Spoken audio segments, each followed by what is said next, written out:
supaya kelihatan Allahu Akbar. Khilafah. Khilafah.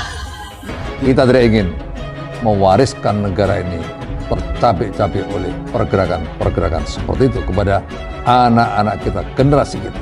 Anak-anak kita, generasi kita. Khilafah itu adalah solusi. Saya sebagai advokat Ahmad Kojinuddin Sarjana Hukum sangat terbuka untuk memfasilitasi elemen umat Islam yang memiliki aspirasi khilafah.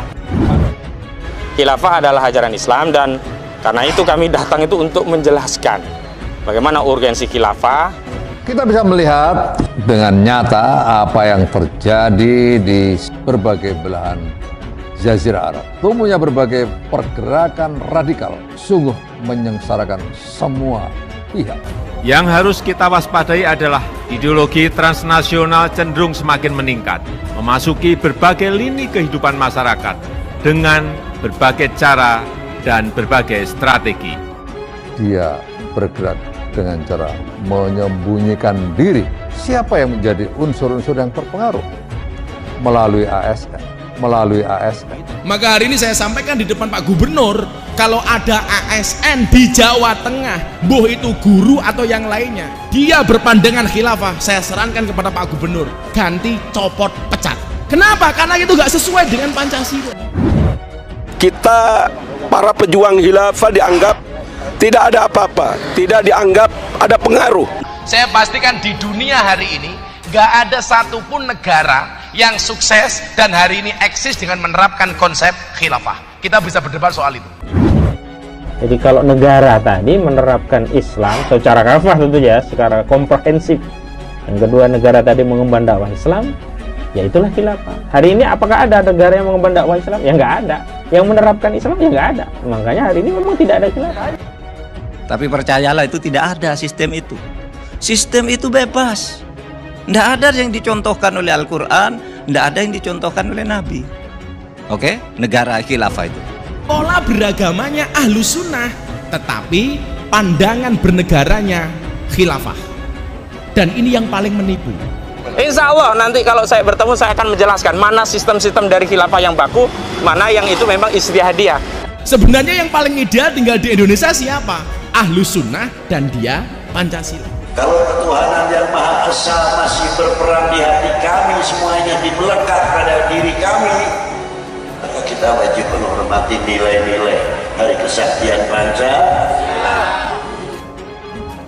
Dan yang paling menipu adalah Ahlus Sunnah, tetapi pandangan politiknya adalah khilafah. Yaitu bertanya kepada ulama, ada nggak yang namanya khilafah itu? Baru kalau tidak ada, ya boleh ngomong seenaknya.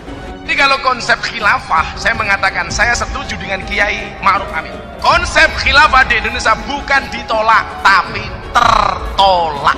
Maka dalam sejarah Ahlus Sunnah, dalam politik Ahlus Sunnah, nggak ada istilah melawan dengan pemerintah yang sah, apalagi menjatuhkannya. Apa yang kita lakukan? Pemerintah benar, kita dukung.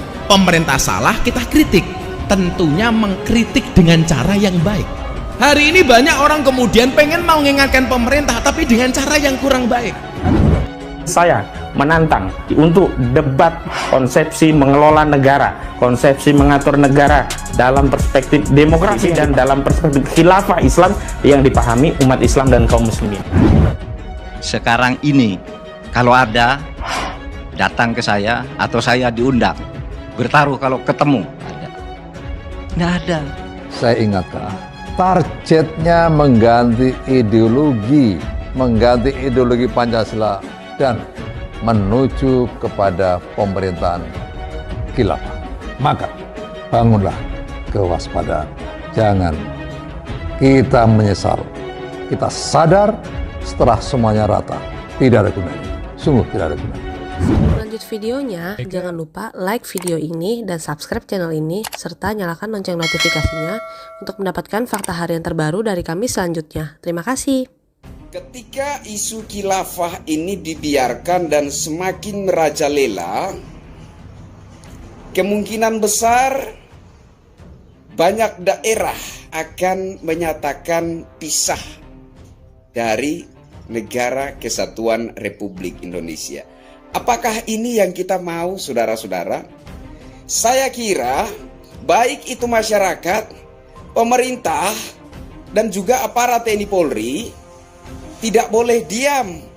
Kita harus lebih vokal untuk menegaskan bahwa kita adalah bangsa Indonesia yang berpegang teguh pada sumpah kita, satu tumpah darah, satu bangsa, dan satu bahasa. Dan kita tidak mungkin mengkhianati perjuangan para pahlawan bangsa yang telah berjuang memerdekakan bangsa ini di bawah sumpah satu tumpah darah, satu bangsa, dan satu bahasa. Saya kira seperti itu. Saya mohon kepada pemerintah, kepada para menteri yang terkait yang bertanggung jawab atas ideologi bangsa kita, atas keutuhan bangsa dan negara kita, dan juga kepada bapak-bapak aparat TNI dan Polri agar lebih vokal untuk menegaskan hal ini, bahwa NKRI sudah final, NKRI harga mati, Bhinneka Tunggal Ika sudah final, Bhinneka Tunggal Ika solusi terbaik yang sudah terbukti dan teruji menjaga bangsa ini, bangsa yang plural ini, bangsa yang di dalamnya berdiam umat manusia yang berbeda-beda suku, ras, agama, dan antar golongannya, tetapi tetap rukun dan harmonis di bawah payung Bhinneka Tunggal Ika. Saya kira hanya itu yang ingin saya suarakan. Sekali lagi kepada pemerintah, kepada menteri-menteri, kepada bapak-bapak aparat TNI dan Polri, sebagai rakyat Indonesia saya memohon di sini agar pemerintah, menteri-menteri, aparat TNI dan Polri untuk lebih vokal dan lebih tegas dalam menjaga kedaulatan negara kesatuan Republik Indonesia, dalam menjaga keutuhan bangsa dan negara ini. Ngambil materi, sebenarnya materi ini permintaan jamaah gitu. Bukan di Al-Furqan, tapi jamaah yang di YouTube ya. Jadi pertanyaannya, apakah menegakkan khilafah itu wajib? Harus gitu. Kalau yang ditanyakan itu jawabannya enggak.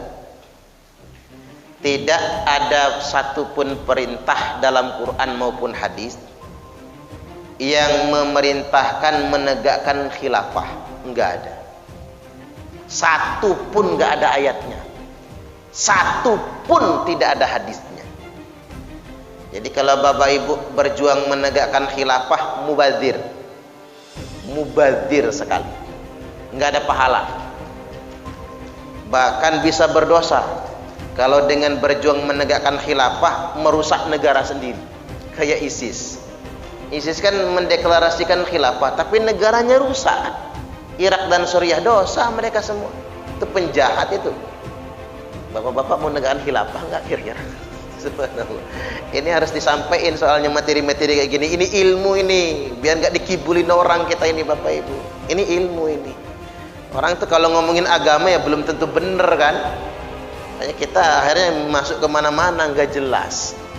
Baik, yang berikutnya, setelah zaman khilafah selesai 30 tahun itu, zaman khilafah selesai, tsumma takunu mulkan 'abdon, lalu ganti, hadirlah masa ketiga, mulkan 'abdon. Mulkan itu kerajaan, 'abdon gigit. Ini jelas menggigit Pak.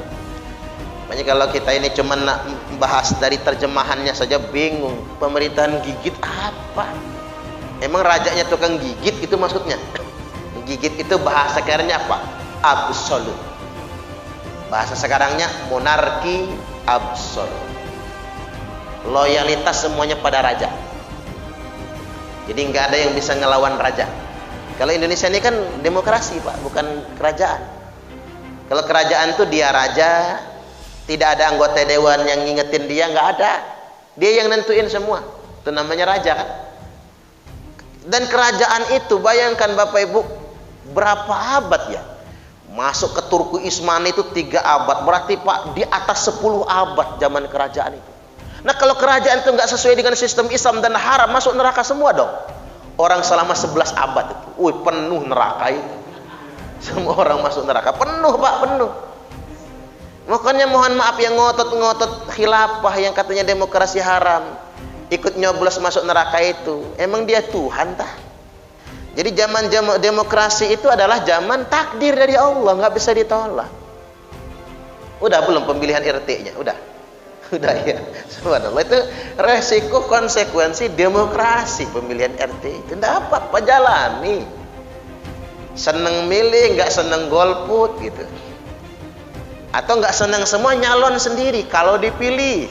Kalau nggak kepilih ya malu-maluin, nggak apa-apalah. Itu resiko kehidupan ya Pak. Itu memang sedemikian rupa. Jadi demokrasi itu atas takdir dari Allah, atas ketetapan. Tidak bisa kita tolak. Nah, apa ini selamanya? Enggak juga, ge. Tsumma yarfa'uha idza sya'allahu ayyarfa'aha. Zaman ini juga berakhir kalau Allah sudah menghendaki untuk berakhir.